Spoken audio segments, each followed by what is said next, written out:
কোরআন যদি আমার নিজের কথার বিপরীতে যায়, আমার কথা পরিবর্তন হবে, কোরআনের কথা ঠিক থাকবে। কোরআনের বক্তব্য যদি আমার দলের বক্তব্যের বিরুদ্ধে যায়, আমার দল পরিবর্তন হবে, কোরআনের বক্তব্য ঠিক থাকবে। কোরআনের কথা যদি আমার নেতার কথার বিরুদ্ধে যায়, আমার নেতা বদলাবে, আল্লাহর কোরআনের কথা ঠিক থাকবে। এভাবে যারা কোরআন মানতে পারবে, এভাবে যারা নবীর আদর্শ মানতে পারবে, উলাইকা হুমুল মুফলিহুন, তারাই হলো সফল কাম, তারাই হলো প্রকৃত কোরআন সুন্নাহর অনুসারী। হকের ঝান্ডাবাহী এই ক্ষুদ্র জামায়াতের অগ্রযাত্রা রুখে দেওয়ার সাধ্য পৃথিবীর কোন শক্তির হবে না। এটা কোনো গণকের ভবিষ্যৎবাণী নয়, এটা কোনো ঠাকুরের কথা নয়, এটা কোনো কবিরাজের তদবির নয়, এটা সেই পবিত্র সত্তার পবিত্র জুবান দিয়ে উচ্চারিত কথা। আসমান আর জমিন উলটপালট হতে পারে, সেই মহান সত্তা মুহাম্মদ আরবি সাল্লাল্লাহু আলাইহি ওয়াসাল্লামের মুখ নিঃসৃত কোনো বাণী কোনোদিন মিথ্যা হতে পারে না। সেই নবী বলেছেন, ওলামায়ে উম্মত এভাবেই কিয়ামত পর্যন্ত হকের ঝান্ডা সমুন্নত করে চলবে। কাজেই আমরা ওলামায়ে কেরামের সাথে আছি ইনশাআল্লাহ। নারায়ণগঞ্জের ওলামায়ে কেরাম যেই কাজের সাথে আছে, নারায়ণগঞ্জবাসী সেই কাজের সাথে আছে। ওলামায়ে কেরাম যেই কাজে নাই, ধর্মপ্রাণ মানুষ সেই কাজে থাকতে পারে না। এটা হলো এই প্রতিষ্ঠান, এই ইদারা, এই ইজতেমা, এই সব কিছুর নির্ভরযোগ্যতার প্রথম কারণ। দ্বিতীয় বিষয় হলো এই তালিমুস সুন্নাহ। এটা একটা আন্দোলন, এটা একটা তাহরিক। সারা দেশের আনাচে কানাচে আল্লাহর নবীর সুন্নতকে আবার নতুন করে জিন্দা করার এক নীরব একটা তাহরিক চলতেছে, নীরব একটা আন্দোলন চলতেছে। মহিউস সুন্নাহ হযরত ওয়ালা হারদুই রহমাতুল্লাহি আলাইহি ব্যাপকভাবে বাংলাদেশের বিভিন্ন জায়গায় এমন কিছু প্রদীপ তিনি জ্বালিয়েছেন, যেই প্রদীপের আলোগুলো বাংলার আনাচে কানাচে ছড়িয়ে পড়ছে এবং আল্লাহর নবীর সুন্নত জিন্দা হচ্ছে, পুনর্জীবিত হচ্ছে। মহিউস সুন্নাহ হযরত ওয়ালা হারদুই রহমাতুল্লাহি আলাইহির প্রজ্বলিত এক বিশেষ প্রদীপের নাম অধ্যক্ষ শাহ মিজানুর রহমান পীর সাহেব দেওনা দামাত বারাকাতুহুমুল আলিয়া। হযরতের স্নেহধন্য প্রতিষ্ঠান, হযরতের একটা মার্কাজ এটা। তিনি সারা দেশে সুন্নত জিন্দা করার কাজ করতেছেন, সারা দেশে বিভিন্ন জায়গায় এরকম মার্কাজ কায়েম করতেছেন। এই মার্কাজটাও দেওনা হযরতেরই একটা মার্কাজ। দেওনা হযরত হলেন বর্তমান আমি সহ বাংলাদেশের শত শত ওলামায়ে কেরামের শায়েখ এবং মুর্শিদ। আমরা ওনার তত্ত্বাবধানে কাজ করতেছি। অনেকে মনে করে যে আমরা বুঝি এরকম ঠিকানা ছাড়া মানুষ। ঠিকানা ছাড়া মানুষ মনে করছে অনেকে আমাকেও, যে দেখি না মামুনুল হককে ধাক্কা দিয়ে ফেলা দেওয়া যায় কিনা। এত সহজ না। এটা একটা মামুনুল হক একটা মানুষ না, শুধু একজন ব্যক্তি না। আমি যেই কথাগুলো বলি, खुदी का राज़दा हो जा, खुदा का तर्जुमा हो जा, खुदी का राज़दा हो जा, खुदा का तर्जुमा हो जा। আল্লাহর কসম খেয়ে বলি, আল্লাহর কোরআনের আওয়াজ বুলন্দ করার জন্য কথা বলছি, এ কণ্ঠ স্তব্ধ করার শক্তি পৃথিবীর কারণে ইনশাআল্লাহ।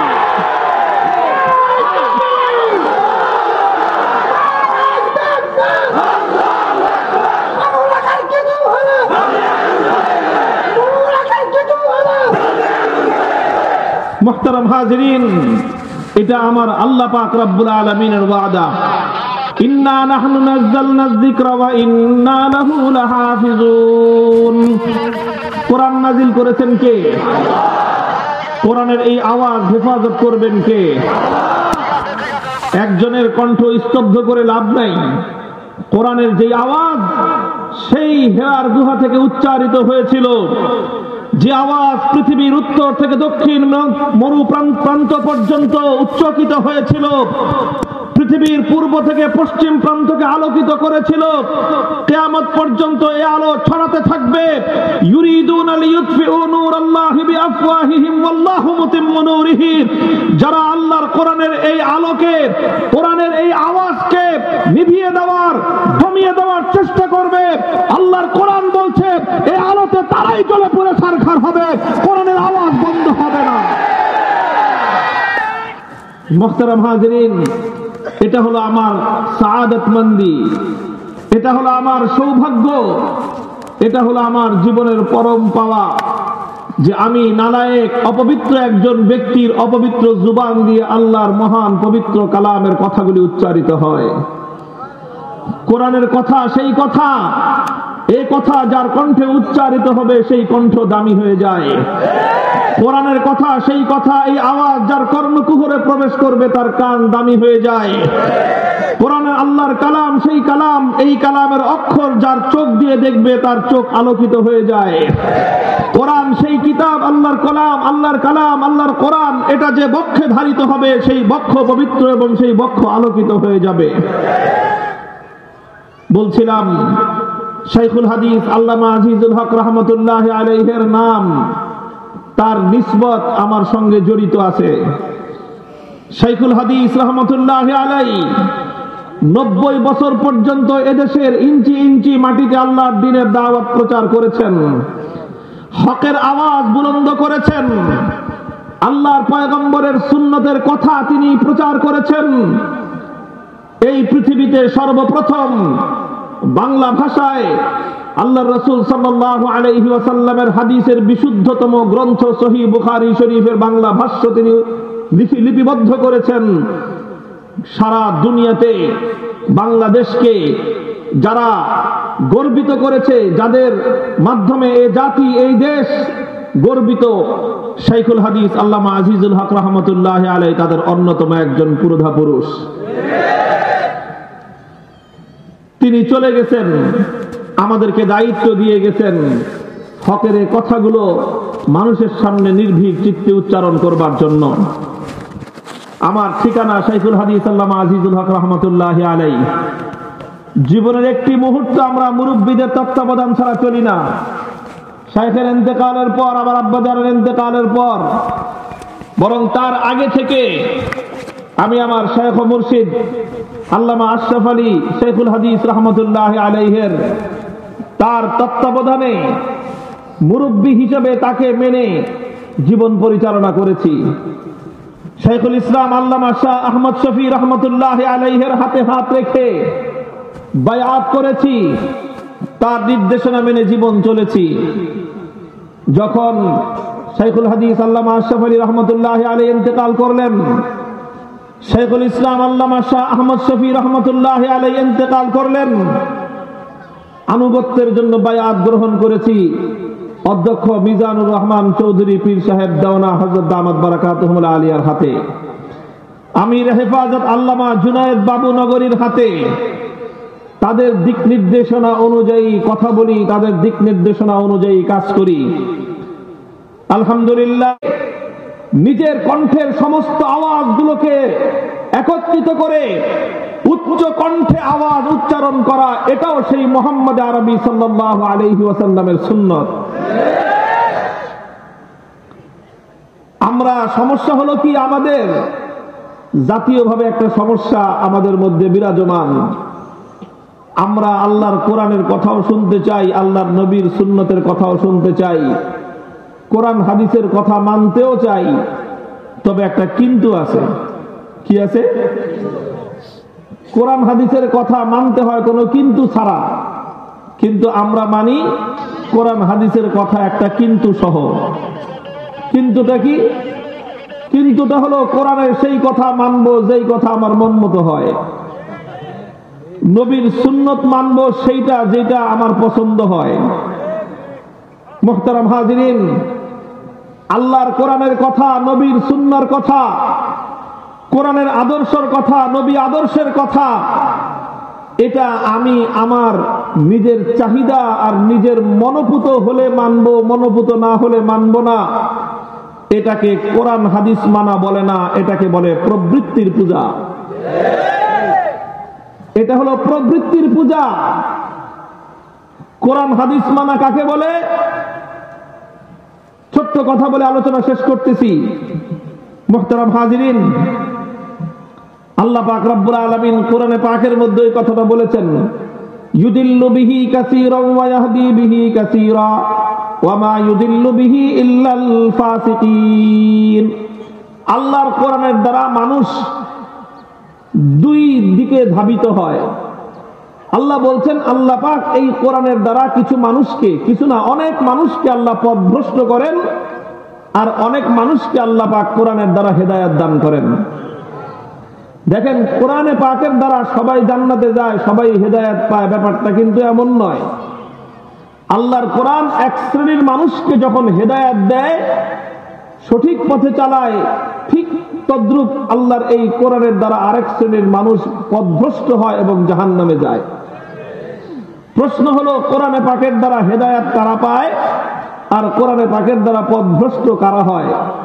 প্রশ্নের জবাব পরিষ্কার। আল্লাহর কোরআন এবং নবীর সুন্নাহ মানুষ দুই ভাবে গ্রহণ করে।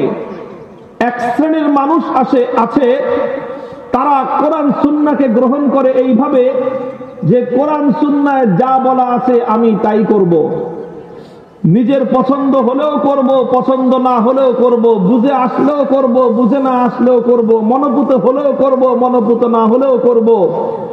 সর্ব অবস্থায় তারা নিজের মনকে, নিজের প্রবৃত্তিকে আল্লাহর কোরআনের এবং নবীর সুন্নাহর অনুগত করে দেয়। তারা হলো হেদায়েত প্রাপ্ত হয়, তাদের ঠিকানা হয় খোদার জান্নাত। আরেক শ্রেণীর মানুষ আছে, তারাও কোরআনের কথা বলে, তারাও নবীর সুন্নাহর কথা বলে। তবে কিভাবে বলে? তারা আগে নিজের মনের একটা মতবাদ ঠিক করে। আগে কি করে? নিজের একটা মতবাদ আগে ঠিক করে, নিজের বক্তব্য আগে ঠিক করে, নিজের পছন্দ এবং চয়েসটা আগে ঠিক করে।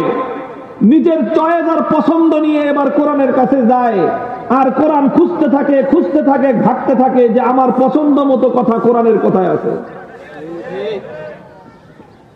নিজের পছন্দ আর চয়েসটাকে ঠিক করে নবীর হাদিসের কাছে যায়, হাদিসের কিতাব ঘাটতে থাকে যে আমার চয়েস মতো, পছন্দ মতো কথা হাদিসের কোথায় আছে। যেই কথাটা নিজের কাছে মনোপুত আর পছন্দ হয়, ওটাকে তারা গ্রহণ করে। আল্লাহর কোরআনের ওই আয়াতটাকে তারা গ্রহণ করে, যেটাকে তারা মনে করে যে এটা আমার মনোপুত হয়েছে, আমার চয়েস হয়েছে, আমার পছন্দ হয়েছে। অর্থাৎ তারা নিজের পছন্দকে কোরআনের অনুগত বানায় না, বরং কোরআন সুন্নাহকে নিজেদের চয়েস আর নিজেদের পছন্দের অনুগত বানায়। মানুষ হলো দুই রকম। একরকম মানুষ হলো তারা যারা নিজেদের মনের পছন্দ আর নিজের মনের গতিকে আল্লাহর কোরআনের অনুগত বানায়। আরেক শ্রেণীর মানুষ হলো যারা কোরআনকে নিজের মনের পছন্দের অনুগত বানায়। যারা নিজেদের মনকে, নিজেদের পছন্দকে কোরআনের অনুসারী বানাবে তারা হলো জান্নাতি। যারা কোরআনকে নিজেদের পছন্দ আর নিজেদের মতবাদের অনুসারী বানাবে, আল্লাহর কোরআনের এই অনুসরণ, কোরআনের এই ঘাটাঘাটি, এটা জান্নাতের পথ নয়, এটা হেদায়েতের পথ নয়, এটাই হলো গোমরাহির পথ, আর এটাই হলো জাহান্নামের পথ। দেখবেন কিছু মানুষ আছে, গরিব বাপরে বাপ, তারা নাকি জানাজাও পড়াইতে পারে। কোরআনের কথাও তারা উদ্ধৃতি দেয়। আমি তো দেখলাম গত 3-4 মাস ধরে কিছু মানুষ, গরিব বাপরে বাপ, যাদেরকে জাতির মানুষ জানে সবচেয়ে বড় নাস্তিক বলে, উষ্টা খেয়েও কোনোদিন পশ্চিম দিকে পড়ে না। কয়েকদিন ধরে দেখি তারা কোরআনের আয়াতের রেফারেন্স দেয়। কি রেফারেন্স? কোরআনে পাকের সূরা সাবার মধ্যে অমুক আয়াতে সুলাইমান আলাইহিস সালামের ঘটনা আছে, ওখানে 3 সাল আছে, 3 সাল। আর কি আছে? আর কি পাইছো? কই যে ফাজতানিবুর রুজসা বিরিজসা মিনাল আওসান ওয়াজতানিবু কাওলাজ জুর। আওসান আছে, আওসান। এটা বাকিয়া ভাঙা বললাম না বেশি। তারা কোরআন থেকে 3 সাল খুঁজে বের করছে, কোরআন থেকে আওসান খুঁজে বের করছে। আল্লাহর নবীর মক্কা বিজয়ের ইতিহাসের দিন আল্লাহর নবী মক্কা শরীফ, বাইতুল্লাহ শরীফ থেকে কোন মা মেরির নাকি একটা মূর্তির মতো ছিল, ওটা নাকি আল্লাহর নবী মক্কার বাইতুল্লাহ শরীফ থেকে বের করতে নিষেধ করেছেন। এরকম একটা জাল বর্ণনা, মিথ্যা বর্ণনা এক জায়গা থেকে খুঁজে বের করছে। প্রশ্ন হলো, আওসান বুঝলা, তিমসাল খুঁজে বের করলা, নবীজি নাকি কোন জালিয়াতিপূর্ণ এক বর্ণনার মধ্যে পেয়েছো নবী মেরির মূর্তিকে সরান নাই, এত কিছু খুঁজে পাইলা, অথচ সহিহ বুখারী শরীফের মধ্যে কোরআনের জলজল আয়াতের মধ্যে স্পষ্ট ঘটনা আছে 360টা মূর্তি বাইতুল্লাহ চতুর্দিকে ছিল, এক একটা মূর্তিকে আমার নবী কিভাবে ভূপাতিত করেছেন সেই বিবরণ খুঁজে পাও না। আসল ঘটনা কি জানেন? আসল ঘটনা হলো তারা কোরআন ঘাটে কোরআন অনুসরণ করার জন্য নয়, তারা নবীর হাদিস পড়ে হাদিসকে মানবার জন্য নয়, নবীর সিরাত তারা গবেষণা করে নবীর সিরাত অনুসরণ করার জন্য নয়, বরং কোরআন ঘাটে কি জন্য? যে কোরআনের মধ্যে নিজের মন মতো কথা কোথায় আছে খুঁজবার জন্য, হাদিসের মধ্যে নবীর সিরাতের মধ্যে নিজের পছন্দসই কথা কোথায় আছে ওইটা খুঁজে বের করবার জন্য। মুহতারাম হাজিরিন, এজন্য আল্লাহ বলেছে যারা এই উদ্দেশ্যে কোরআন ঘাটাঘাটি করবা তোদের কপালে গুমরাহি, তোদের কপাল হলো খোদার জাহান্নাম। আল্লাহ পাক আমাদেরকে হেফাজত করেন। কথা একটাই আপনাদেরকে সবক দিয়ে যাই, কোরআনকে অনুসরণ করতে হবে মতলব নিয়ে নয়, নিজের কোনো মতলব নিয়ে নয়। কোরআন পড়াশোনা করবেন, কোরআন স্টাডি করবেন, করেন, কোরআন গবেষণা করবেন, করেন, কোরআন নিয়ে আলোচনা করবেন, করেন, কিন্তু আগে থেকে নিজের মতলব ঠিক করে করবেন না, বরং আল্লাহর কোরআনের কাছে গিয়ে নিঃশর্ত আত্মসমর্পণ করবেন, শপথ করবেন কোরআন যা বলে সেটাই করব। কোরআন যদি আমার নিজের কথার বিপরীতে যায় আমার কথা পরিবর্তন হবে, কোরআনের কথা ঠিক থাকবে। কোরআনের বক্তব্য যদি আমার দলের বক্তব্যের বিরুদ্ধে যায় আমার দল পরিবর্তন হবে, কোরআনের বক্তব্য ঠিক থাকবে। কোরআনের কথা যদি আমার নেতার কথার বিরুদ্ধে যায় আমার নেতা বদলাবে, আল্লাহর কোরআনের কথা ঠিক থাকবে। এভাবে যারা কোরআন মানতে পারবে, এভাবে যারা নবীর আদর্শ মানতে পারবে, উলাইকা হুমুল মুফলিহুন, তারাই হলো সফল কাম, তারাই হলো প্রকৃত কোরআন সুন্নাহর অনুসারী। আর যারা মতলব নিয়ে যায়, মতলব অনুযায়ী হইলে গ্রহণ করে, মতলব মতো না হইলে গ্রহণ করে না, এরা কিন্তু নতুন দল না। আল্লাহর নবীর কাছে মুনাফিকের দল আসতো, সাম্মাউনা লিল কাযিবি আক্কালুনা লিস-সুহুত। তারা যদি আল্লাহর নবীর কাছে আসে, এসে বলে দেখি না নবীর কথা শুনি, যদি আমার ধান্দা মতো মিলে যায় এটা গ্রহণ করব, আর ধান্দা মতো না মিললে মানার দরকার কি?